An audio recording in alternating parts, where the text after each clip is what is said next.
Hey, everybody.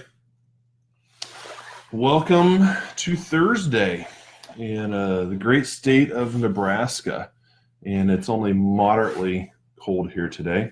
So better than when we left. And, not a lot of rain. So that's not going to impact flooding and that type of a thing here, hopefully. So that's a good thing.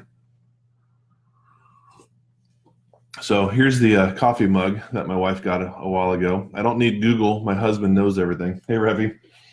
And so that's why you're on the mentorship group, right? Is because I know everything, and Sarah knows everything, and Justin knows everything, and Revy knows everything, and Jeff knows everything, and all of our mentors know everything. So we are all knowing. That's the great part about this. So yeah, I'm going to talk very limited today, simply because my throat's been sore these last couple of days. I think it's just the allergies or the allergens in the air here in Nebraska. So that the trees are starting to pollinate and stuff, and it happens about this time every year. And so I'm not going to push my voice a whole lot today. And yeah, let me adjust that a little bit so that you can see the Zavel a little bit better. So what I've been kind of thinking about this week, I've gone through this process with transferring ownership of my clinic over to my business partner, Jessica. And I've gone through this emotional, I don't know if it's a roller coaster per se, but journey over this last week. And part of it was Monday morning, I was in there working out, and I'm looking around at the piece of equipment, and I'm like, I remember why we bought that treadmill. I remember the patient we bought that for. And I remember why we got the exact settings on that treadmill. And I remember the overhead body weight support system. I remember why we got that. And I was looking around, and every piece of equipment, every dumbbell, every table, every piece of art on the wall, I remember the story behind everything. And I was getting a little bit bummed. I was like, man, what? I did all of this, and I worked for all of this, and I pushed for all of this, and it's all going away, and I really had to check myself. So then on Tuesday, I was going kind of through the next step of that same conversation, and just looking around going, you know what? No, the next people aren't going to know the story behind that treadmill. They're going to make their own stories with that treadmill. The fact that the treadmill is there is the important thing.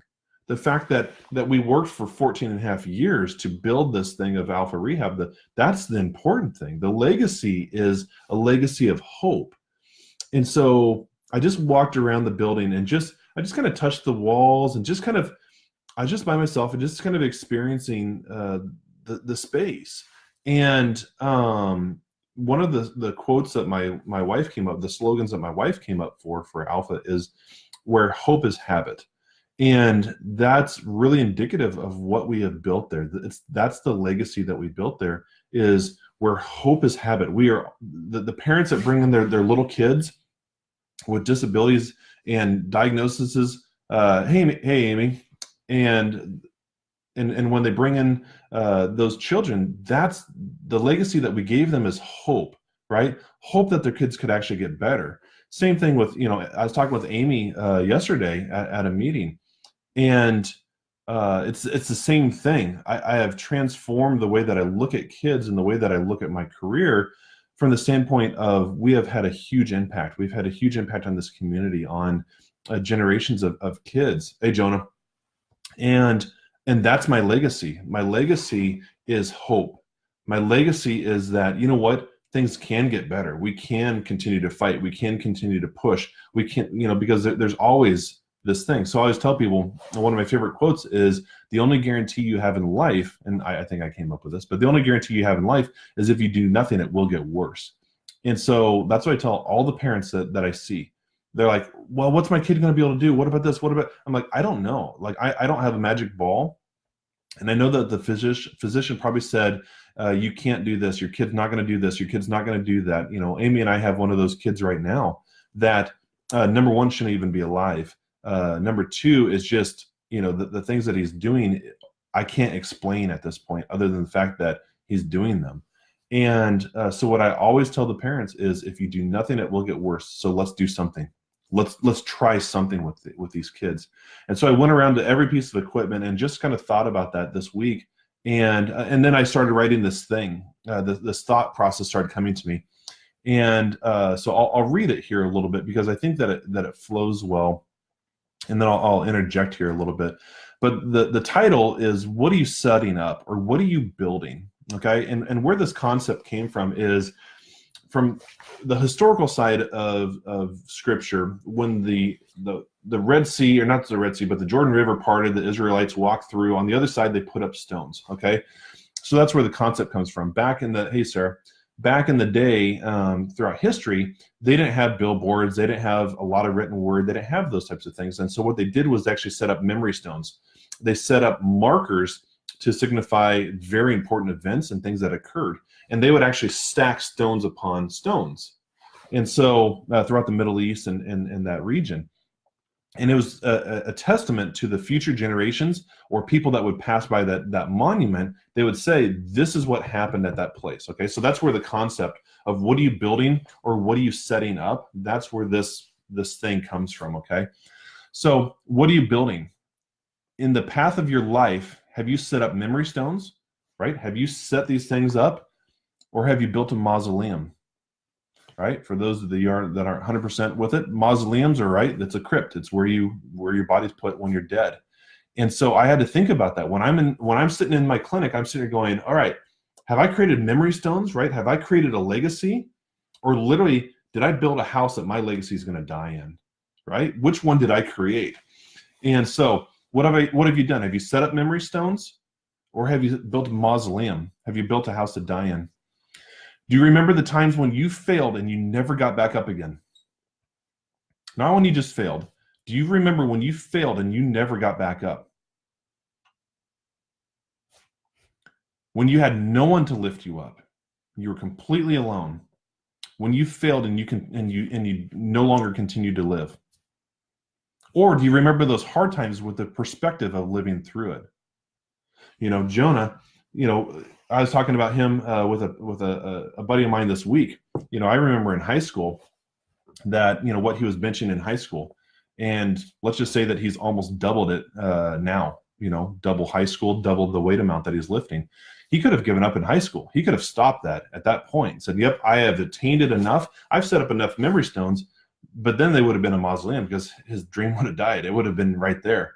Instead, he's able to continue on, and he's continued to lift more and more and more. And then along those lines, he's actually bringing people around him and behind him, and he's lifting them up as well. So his legacy has created multiple memory stones, not a mausoleum to die in. Do you remember those hard times with the perspective of living through it? Do you remember a helping hand? Do you remember simply just pulling yourself up and stinking getting through the day? Because sometimes that's all that really matters, is you just get up and you just push through the day. You just get it done. And you deal with it the next day, then at the next day. Did you live, or did you die? Obviously, if you're listening to this, the fact is obvious. You lived. You lived through all of those hard points. You lived. The parents that we have with kids with disabilities, they lived through that. They didn't stop living because their kid had a disability. They didn't stop living because they had a stroke at that moment, and they continued to fight. Right? I have people with MS and Parkinson's, and they didn't stop living. They continued to push forward. They continued to go after things, and that's what my legacy is. And it's just going to continue to unfold into Zavelle. It's just going to continue to push forward to such a greater degree, and hopefully around the world, that we'll have this impact. And people will be watching this video and will be encouraged by it. Because the legacy is of hope. That horrible thing didn't kill you. You're not as weak as your failures. You aren't alone. You are more than capable of recovery from this current struggle, and you're capable of living another day. Build up your memory stones, not imaginary houses to die in. So the goal today is hope, is to do more, is to focus on more, to know that the things that beat you down didn't actually kill you. You're listening to this, And and maybe you need to share it with somebody that needs to listen to this, that's down in the dumps today, that needs to be able to push through, and they don't have that friend that's sitting there. You're not able to be right next to them and encourage them. Send this video. Say, hey, I hope this encourages you today. You got one more day. You got another moment to just get up and just get after things. Because that's what this life is about. That's what this journey is about with all that we're doing. So I hope that everything that you do in your life, you're building memory stones. It's not a home, sticks and bricks, right? It's not mortar. It's a memory stone. It's going on to the next level. Your kids will look back on it, and like my dad says, his ceiling is my foundation. And so that's what I'm operating off of. My kids are part of my memory stone, right? They're going to build off of me. So I hope you guys have an amazing day. And Justin's beeping in right now because he forgot that I have a live at noon. But I hope you have just a blessed day today, because I know I'm going to have a blessed day. I know that some of the struggles that we go through are hard at the time, but when you look back on them, it might be an argument that you have with your spouse. Wink, wink, Sarah, right? But a week from now, we're never going to remember what that argument was about, right? Or if you're haggling with a friend or whatever, you're not going to remember those. But you will remember the successes. You will remember these stones that you put in place. And so every day, just put more stones in place. Keep pushing more and more and more. And build your house of life and build your house of love and hope. So I love you guys. I know it's shorter, but my throat's a little bit fried. And so, and I need to go get a haircut. So bless you. I hope you have an amazing day. And I will talk to you guys soon. Next Tuesday, I'll be on here as well. And we'll keep running with this thing. Share this video, please. I appreciate it. Thank you.